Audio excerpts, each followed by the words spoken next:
کہ وزیر اعظم نام نہاد وزیر اعظم کے اجلاس میں 141 افراد آئے ہیں، تو الیکشن آپ نے کیا لڑنا ہے؟ یہ ٹھیک کر رہے ہیں، ان کا الیکشن تک بھاگنا بنتا ہے کیونکہ ان کو پتہ ہے یہ جیت نہیں سکتے، مگر پرویز الہی صاحب سے مؤدبانہ گزارش ہے ہمارے بڑے کہ اگر آپ صرف اپنی جیت کا انتظار کرتے رہیں گے تو قیامت تک ہم انتظار نہیں کر سکتے، کیونکہ قیامت تک آپ نے سی ایم نہیں بننا اللہ تعالیٰ کے۔ ارڑ صاحب آج کتنے ممبران ہیں جو آپ کے ساتھ اعتماد کا اظہار کریں گے؟ آپ سامنے ہے نا، ابھی ہم گنتی کر لیں گے، آپ کے سامنے ساری تعداد آ جائے گی۔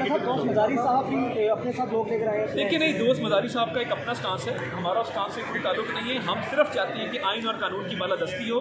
قانون یہ کہتا ہے کہ جب وزیر اعلیٰ کی سیٹ ویکنٹ ہو جائے آپ کو نیا وزیر اعلیٰ منتخب کرنا ہے فی الفور، اور ایک قانون میں لکھا ہے کہ الیکشن جب ہوگا وزیر اعلیٰ کا اس سے ایک دن پہلے پریسیڈنگ ڈے پہ کاغذات نامزدگی داخل کروائے جائیں گے۔ اگر پرویز الہی صاحب کو یہ الیکشن منظور نہیں تھا، انہوں نے کاغذ کیوں جمع کرائے، انہوں نے اسکروٹنی کیوں کرائی، جانچ پڑتال کاغذوں کی کیوں کی؟